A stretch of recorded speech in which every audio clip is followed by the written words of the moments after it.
On va plus loin à présent dans l'essentiel avec Ziad Limam qui nous rejoindra d'un instant à l'autre et Gauthier Ribinski. Bonjour Gauthier, chroniqueur international ici à France 24. Au sommaire, dans la tourmente après la divulgation de ses conversations avec son homologue russe, l'émissaire américain pour l'Ukraine Steve Witkoff sera de retour à Moscou la semaine prochaine. Donald Trump l'envoie tester la réaction du Kremlin après les changements apportés au plan de paix pour l'Ukraine. Et puis ce coup d'État militaire en Guinée-Bissau, 4 jours après le premier tour des élections, et alors que les résultats n'ont toujours pas été communiqués, un groupe de hauts gradés suspend le processus électoral et assure prendre le contrôle total du pays. Le président Embalo lui est arrêté, il serait bien traité, assurent les putschistes. C'est tout de suite, on va plus loin.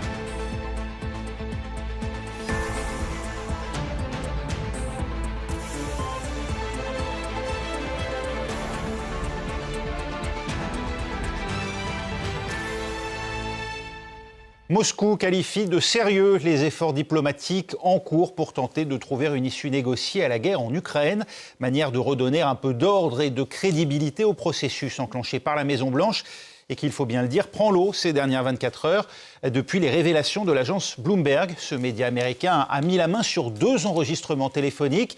Il montre les manipulations qui s'exercent sur Donald Trump à partir du Kremlin. Et même, c'est là la révélation de la part du propre émissaire du président américain, son ami Steve Witkoff. Le récit en images de Julien Dubois.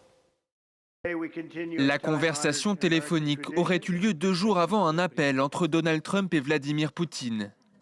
L'agence de presse américaine Bloomberg révèle le contenu de l'échange du 14 octobre entre Steve Witkoff, émissaire spécial de Donald Trump, et Yuri Utchakov, conseiller diplomatique de Vladimir Poutine. Les 2 hommes se seraient accordés pour un futur appel téléphonique entre les 2 dirigeants pour trouver un accord de paix. 5 minutes pendant lesquelles l'Américain conseillerait son homologue de Moscou sur les mots que devrait employer le Kremlin face à Donald Trump, prenant le plan de paix pour Gaza en exemple. Voici les propos retranscrits par Bloomberg. Je répéterai simplement que vous félicitez le président pour cette réussite, que vous l'avez soutenu, que vous respectez le fait qu'il soit un homme de paix, que vous êtes vraiment heureux d'avoir vu cela se produire. Je pense que cela donnera lieu à un très bon appel. La conversation se poursuit. Les 2 conseillers se congratulent. J'ai dit au président que la Fédération de Russie a toujours voulu un accord de paix. C'est ma conviction. Je suis d'accord avec toi, il va le féliciter. Il va dire que M. Trump est un véritable homme de paix. Donald Trump a pris la défense de son conseiller en affirmant qu'il n'avait pas entendu la conversation, mais ne dément pas qu'elle ait eu lieu. C'est quelque chose de standard, parce qu'il doit vendre cela à l'Ukraine. Il doit vendre l'Ukraine à la Russie, c'est ce que fait un négociateur. Vous devez dire, écoutez, ils veulent cela, vous devez les convaincre avec cela. C'est une forme très standard de négociation. Une fuite très embarrassante pour la Maison-Blanche qui crée de nombreuses spéculations. Ces révélations interviennent également dans un contexte où des élus, y compris du Parti républicain, ont ouvertement critiqué le plan de paix en 28 points proposé par les Américains. Et on retrouve Mathieu Mabin à Washington. Mathieu, on a beau entendre Donald Trump banaliser ses propos comme ceux d'un habile négociateur, l'image de Steve Witkoff en tant qu'homme de confiance du président en prend un coup. Oui, c'est moins qu'on puisse dire. En réalité, depuis Washington, ce qui frappe, c'est quand même l'onde de choc provoquée par ces révélations. On découvre que Steve Witkoff, l'émissaire du président, a transmis aux Russes une version du plan de paix qui, dans sa première mouture en tout cas, reprenait quasiment point par point les demandes de Moscou. Ça va bien au-delà des extraits qu'on vient d'entendre. Le gel du front à l'avantage de la Russie, l'armée ukrainienne encadrée et amoindrie, l'adhésion à l'OTAN hors de portée, alors que pour un pays allié des États-Unis comme la France par exemple, c'est un plan impossible à accepter. On l'a bien vu immédiatement à Genève. Concrètement, le document n'a pas seulement surpris Kiev, il a aussi pris de court les Européens, mais on va en parler. Il a aussi profondément agacé ceux du Parti républicain qui ne souffrent pas de russophilie chronique, c'est-à-dire quand même une écrasante majorité de conservateurs américains, disons-le. Comment un négociateur américain a-t-il pu aller aussi loin loin, sans associer ni les Ukrainiens, ni les Européens, ni même les principaux cercles de la sécurité nationale, parce que c'est de ça qu'on parle. Là, on pense quand même à Marco Rubio, qui, depuis un an, est globalement relégué au service après-vente de la communication de la Maison-Blanche, mais post-action, toujours post-action. On parle quand même du patron du département d'État, du patron de la diplomatie des États-Unis d'Amérique. Le résultat, c'est clair, c'est un sentiment de flottement, ça c'est indéniable. Witkoff apparaît comme un émissaire qui avance tout seul, trop près des lignes russes, et l'administration derrière lui donne l'impression de courir après ses propres prérogatives, bon, en résumé. Vous restez avec nous, Mathieu Mabin. Steve Witkoff, Ziad l'imam, qui en gros explique aux Russes comment manipuler son patron Donald Trump par la flatterie.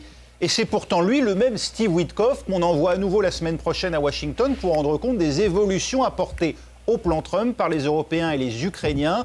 Est-ce vraiment de bon augure, d'après vous, pour l'évolution du processus, ou est-ce qu'il va se laisser, détricoter finalement les amendements, Ziad l'imam? Écoutez, moi je pense qu'on est à la fois au cœur d'un système Trump et des limites du système Trump. C'est-à-dire le cœur du système Trump, c'est en gros, il s'appuie sur 2, 3, 4 personnalités, Witkoff, son gendre, Kushner, sur d'autres dossiers, etc., pour essayer d'être ce président en action qui débloque des situations invraisemblables. Après, c'est pas totalement irrationnel parce que Witkoff sait que son patron veut la paix en Ukraine. Witkoff sait que Donald Trump veut être celui qui amènera Poutine à signer en bas de la page. Donc, c'est pas complètement irrationnel. Pour vous, il n'y a pas de manipulation. Il n'a pas cherché à manipuler Donald Trump. Je pense qu'il y a une part de... En français, on dit hubris, c'est-à-dire il est parti, le gars, là. Il a tous les pouvoirs, il peut appeler. Donc il y va, il dit, moi je sais, cher ami, que mon patron, ce qui lui plairait, mais il est quand même en mission commandée. C'est-à-dire il n'est pas totalement... c'est pas un freelance qui décide de lui-même. Alors ça, je pense qu'il y a une chose. Après, il y a un mystère quand même, c'est la fuite. D'abord, je suis toujours étonné de ces fuites. C'est vrai que ces gens les plus puissants du monde qui correspondent sur des téléphones normaux, qui n'ont pas de protection, ou si la protection existe, ça veut dire que la fuite vient d'un des deux acteurs. Donc ça, c'est intéressant. Et ça joue vraiment. Et la troisième chose, c'est aussi les limites du système Trump, comme l'a dit Mathieu. C'est-à-dire c'est le bazar d'un secrétaire d'État qui n'existe pas, des Européens qui n'existent plus, des Européens qui arrivent en pompier pour essayer de régler le problème. Mais in fine, on a bougé un peu. On ne sait pas très bien ce qui se passe à Moscou, mais on a bougé un peu. Le premier plan, on a un deuxième plan. On ne sait pas trop, encore une fois, quels sont les périmètres qui changent, mais ça bouge un petit peu. Ça bouge un petit peu, Gauthier Rybinski, c'est ce qu'il faut retenir malgré tout, où il y a quand même là une incertitude totale, parce qu'on le voit, on peut quand même douter de la fiabilité d'au moins un des acteurs, les États-Unis, et en particulier de celui qui est censé représenter la semaine prochaine nos intérêts collectifs à nous, occidentaux, à Moscou. Vous avez raison de souligner ça, parce que moi, ce qui me frappe le plus dans cet échange, est-ce que c'est de la manipulation? J'en suis pas sûr. C'est ce qu'on appelle vulgairement de la captatio benevolentiae, c'est-à-dire qu'on met la confiture sur le bras de celui auquel on veut s'adresser. Et que fait Witkoff? Il dit, bah voilà, tu sais, il faudrait que, pour parler à Trump, on lui dise, Monsieur le Président, vous êtes formidable. C'est d'un niveau, c'est minable. C'est ça qui, par rapport à votre question, ce sont ces individus-là qui sont en train de négocier, en quelque sorte, le sort de l'Ukraine, le sort de la paix, etc. Enfin, c'est quand même dramatique de voir que c'est à ce niveau-là. Est-ce que... Et la question de la fuite, de l'origine de la fuite est capitale, parce que, effectivement... Qui a intérêt? Qui a intérêt? On pense bien sûr qu'une partie de cette droite américaine qui est restée dans le schéma du combat du bien contre le mal a une possibilité. Oui, mais t'étais que deux dans la conversation. Steve Witkoff et le russe, son homologue russe. C'est pour ça que moi je n'exclus pas un coup russe, dans la mesure où, si vous voulez, l'idée centrale, d'abord d'un Poutine, mais surtout de la constellation idéologique autour de lui, c'est de dire qu'à chaque fois qu'on pourra se payer la tête de Trump, on aura gagné un point, Et éventuellement, d'ailleurs, on le vassalisera de cette manière. Même si c'est un fusil à un coup, parce que ensuite ça les discrédite aux yeux de Donald Trump. C'est vrai, mais reconnaissez aussi que la manière dont Poutine conduit, ou semble conduire un certain nombre de choses dans cette guerre, est aussi parfois un fusil à un coup. Il n'y a pas forcément... Alors, je ne dis pas que c'est une absence de rationalité, au contraire, c'est une rationalité qui est dans un combat au sens culturel, comme on avait appelé le combat culturel que Bismarck avait déclaré. C'est plutôt ça la dimension. Ça n'exclut pas bien sûr ce que vous disiez, mais qui aurait intérêt la question se pose et elle n'est pas forcément, elle n'obéit pas forcément à nos premiers... Affaiblir les États-Unis. Oui, et ridiculiser Trump. Mathieu, Bloomberg publie aussi la retranscription d'une autre conversation, toujours entre le même Yuri Ushakov et un émissaire du Kremlin pour les questions économiques, Kirill Dmitriev, très impliqué dans les discussions avec des responsables américains, et qui explique, tous deux, dans cette conversation, que la version américaine du plan de paix sera aussi proche que possible de celle des Russes. On comprend mieux, en écoutant effectivement cette conversation, les doutes au plus haut niveau de l'administration sur les origines même du plan américain. Oui, absolument. En réalité, ici à Washington, c'est ça qui a mis le feu aux poudres, pour être tout à fait clair. C'est la réaction de plusieurs élus républicains eux-mêmes. On a commencé à en parler, parmi eux, Don Bacon, ancien officier de l'US Air Force.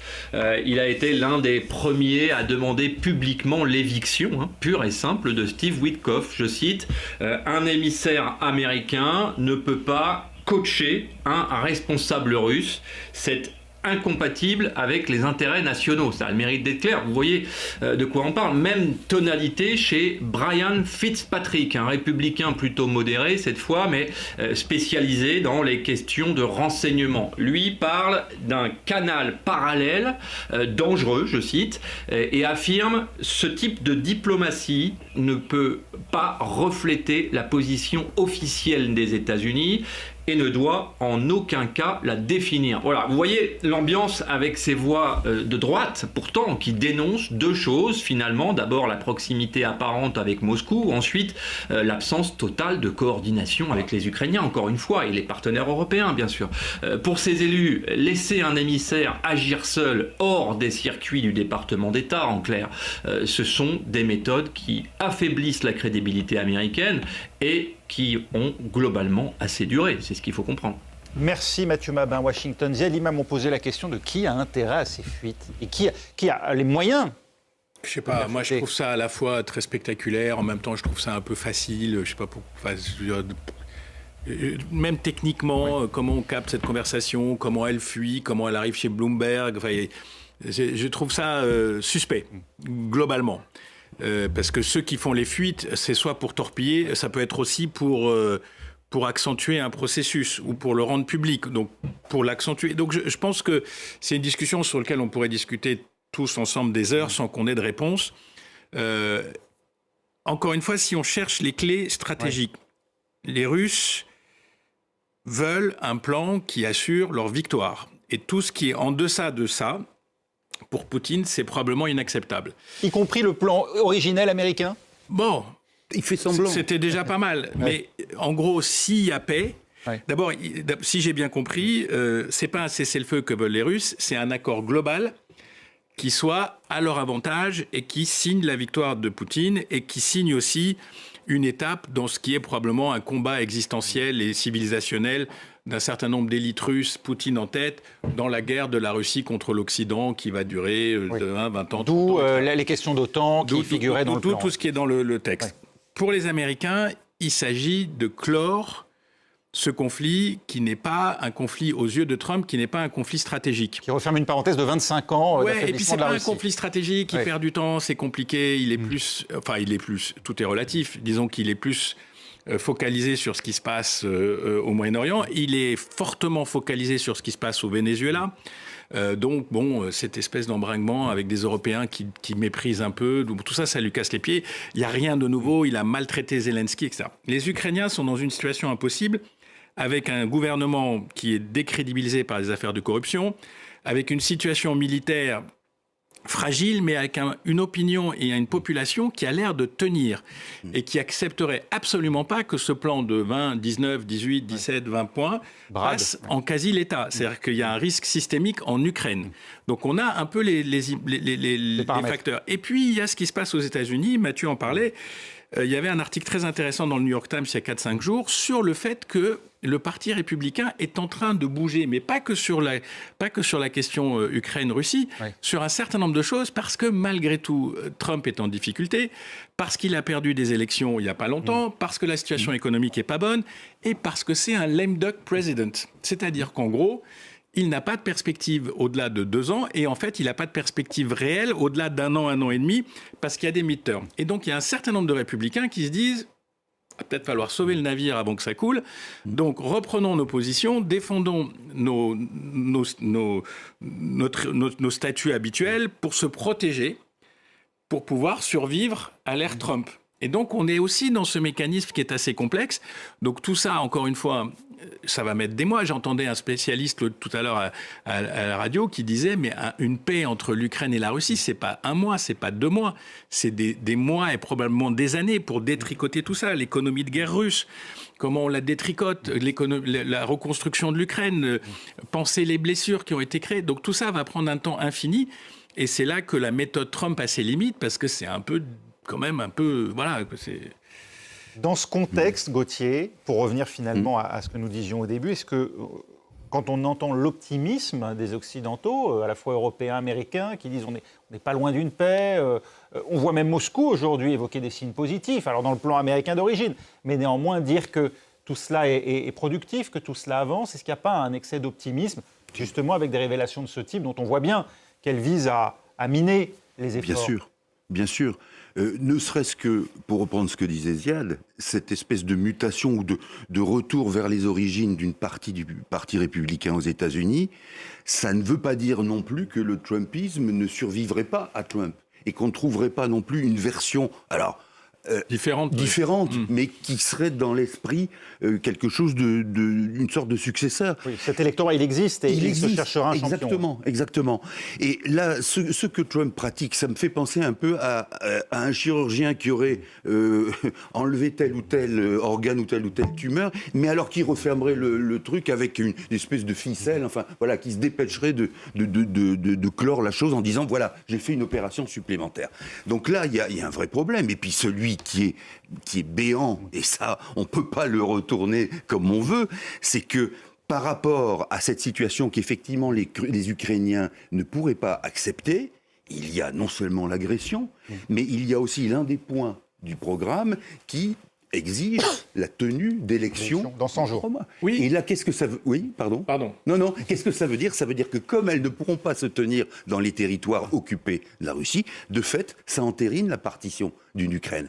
Ça n'est pas tenable, si vous voulez, c'est une forfaiture de la même manière, en différent, mais de la même manière que la Crimée aussi, avec un référendum absolument hallucinant, avec les représentants de l'extrême droite européenne comme scrutateurs, s'est tenu également. Vous voulez dire, Ziad ? Non, sur l'histoire d'élections en Ukraine, c'est intéressant parce que pour la Russie, c'est complexe. Parce que oui, on se débarrassera de Zelensky, avec qui d'ailleurs je ne suis pas sûr que la fixette soit aussi... La fixette, c'est l'Ukraine. On va se débarrasser de Zelensky, mais on va avoir droit à un exercice démocratique quand même assez achevé, avec aucune chance qu'un candidat pro-russe ne gagne cette élection. Donc il y aura une élection démocratique ouverte, avec un nouveau président probablement de l'Ukraine. Et donc pour la Russie, c'est embêtant parce que c'est de nouveau le contre-exemple à leur porte. Et pour les Biélorusses, ça peut être de nouveau une manière de redynamiser les processus démocratiques. Donc c'est gênant. Donc voilà, mais c'est vrai que c'est aussi entériner un plan qu'ils n'ont pas encore signé. Juste une petite précision sur ce que vient de dire Ziad. Il y a aussi un point dans ce plan qui insiste sur le fait que les protagonistes de cette guerre ne doivent pas être inquiétés après le conflit. Et que là, il y a quelque chose, alors qui peut servir à couvrir des crimes, mais qui peut servir à couvrir aussi ceux qui éventuellement se sont livrés justement à des manœuvres, soit par habitude, soit par volonté de nuire à Zelensky, sur la corruption, parce que ces types-là, mais qui représentent au fond ce qu'a été le soviétisme, pourrait servir à nouveau, après, comme dit Ziad, une élection qui aurait été marquée par un fort ukrainisme, mais ensuite, ces gens-là, eux qui n'auraient pas été inquiétés, donc, pourraient très bien servir à nouveau de poisson pilote pour une menée moscovite. Ce sera à voir, effectivement. On en vient à ce pays à présent habitué au coup d'État. La Guinée-Bissau est en train de vivre un nouveau putsch avec le renversement du président Umaru Sissoco Embalo au pouvoir depuis 2019. Il était candidat dimanche dernier, encore au premier tour de l'élection présidentielle. Avant même d'en connaître le résultat, un groupe d'officiers supérieurs a donc pris possession de la principale artère qui mène au palais présidentiel dans la capitale, Bissau. Et l'a fait savoir par ce communiqué du chef de la maison militaire de la présidence, le général Denis Nkana. Écoutez. Il m'a confirmé, je peux vous confirmer que c'était lui au téléphone, c'était bien sa voix, qu'il avait bel et bien été renversé, qu'il était à l'état-major et qu'il ne pouvait pas vraiment me parler. Mais enfin, il m'a quand même confirmé qu'il avait été destitué. Mais visiblement, il avait encore la possibilité de communiquer. Voilà, ce n'était pas le général Denis Nkana, vous l'aurez compris, mais Marc Perelman de France 24 qui a réussi à s'entretenir avec le président Embalo qui lui a confié donc être actuellement retenu effectivement au siège de l'état-major et manifestement donc il dispose toujours d'un moyen, d'un canal de communication avec l'extérieur. On va voir en tout cas quelle est la situation de ce pays, situation avant ce coup d'État. Avec Florent Rodeau.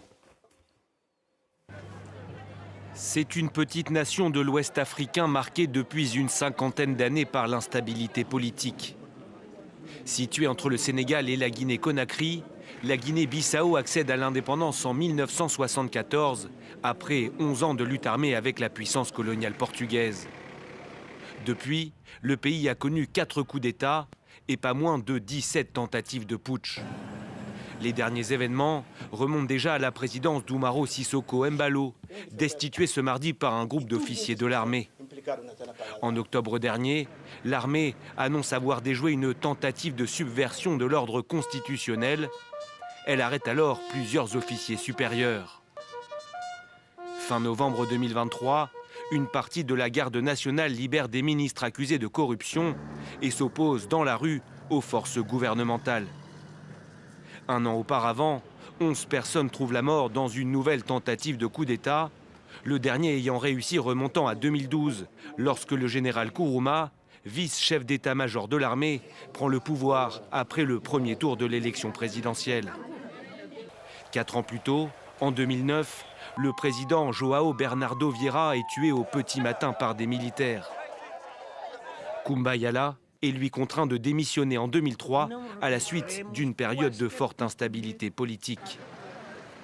Plaque tournante historique pour le transit de cocaïne entre l'Amérique du Sud et l'Europe, la Guinée-Bissau, où près de 40% de la population vit sous le seuil de pauvreté, est le seul pays africain qualifié de narco-État par les Nations Unies.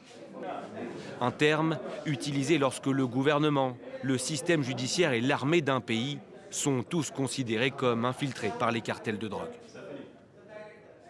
Voilà, et justement, la question du trafic de drogue est invoquée aujourd'hui par les militaires pour justifier leur coup d'État, des trafiquants de drogue en lien avec une personnalité politique nationale, sans plus de précision. Ziad Limam, la vérité, c'est que ce coup d'État a lieu 4 jours après le premier tour de l'élection présidentielle, dont le président était a priori favori.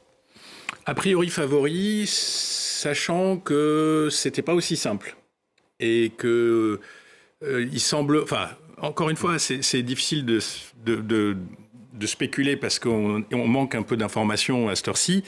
Peut-être que le résultat n'était pas aussi clair que ce qu'on espérait du côté présidentiel.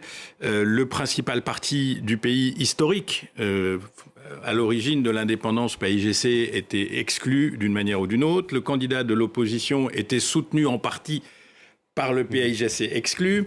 Donc ce qu'on voit surtout, c'est déjà un mécanisme un échec institutionnel et démocratique qui est répétitif dans ce pays. Donc c'est qu'il y a quelque chose qui fonctionne pas. Le président Embalo avait amené une certaine forme de stabilité, d'une certaine manière. Il aurait été le premier depuis 1994 à enchaîner 2 mandats. Exactement. Il avait des liens assez forts dans la région. Il aime la diplomatie. Il intervient dans les dossiers. Voilà, il a un côté amical, sensible qui a fonctionné, mais encore une fois, on arrive à l'impasse au moment d'un renouvellement, d'une élection, une faillite démocratique. Après, il y a un coup d'État un peu spécial quand même, c'est-à-dire que ça arrive à un moment particulier, le chef de la maison militaire de la présidence.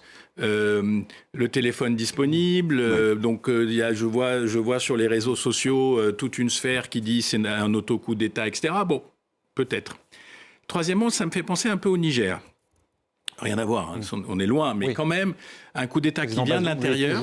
Un coup d'État qui vient de l'intérieur. Au début, ça a l'air d'être à peu près et puis d'un seul coup, les militaires prennent vraiment le pouvoir. Et je me demande si c'est pas un scénario qu'il faut pas exclure si on était dans l'auto-coup d'État. Donc ça peut arriver. Mais surtout, je vous dis, je pense que d'abord, ça rajoute un État putschiste dans la zone quasi sahélienne, un pays très pauvre qui aurait besoin de stabilité, un échec institutionnel. Je trouve tout ça assez triste, en fait. Triste, Gauthier Rybinski, quand on sait effectivement... Et le côté narco-État, qui est probablement au cœur aussi d'enjeux qu'on ne voit pas comme ça. Oui, parce que c'est effectivement une plaque tournante entre l'Amérique du Sud et l'Europe. Triste de voir un nouvel État d'Afrique de l'Ouest basculer, en tout cas... alors peut-être pas dans l'AES, l'Alliance des États traditionnels, mais en tout cas, une possibilité demain de dictature militaire. Peut-être l'évolution autoritaire du régime semble aller dans ce sens-là. Et par rapport à ce qui peut être communauté comme l'est la CEDEAO, il y a eu des incidents, enfin plus qu'incidents, puisque certains ont été chassés de manière assez... militaire justement du pays.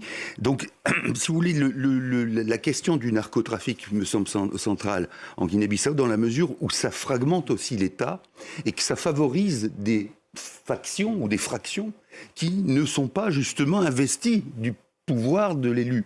Et donc des paramilitaires, des sections paramilitaires avec lesquelles on joue. On sait très bien que ce genre d'organisations sont extrêmement meurtrières et qu'elles n'hésitent pas devant l'action sanglante et que ça crée, au lieu d'être un affrontement entre partis politiques légitimes, ça crée des affrontements qui sont essentiellement d'intérêt et qui concentrent le pouvoir autour, et la tension, autour de questions de rivalité et de rapports de force. Bien. Donc ça veut dire qu'on élimine, et ça rejoint un peu ce que disait Ziad, on élimine le politique, on élimine la politique totalement pour finalement faire de cet État un État qui est complètement paralysé par sa direction et aussi par ses intérêts qui ne sont pas les intérêts généraux par définition. Merci. L'arrestation des opposants n'est pas un très bon signe non plus.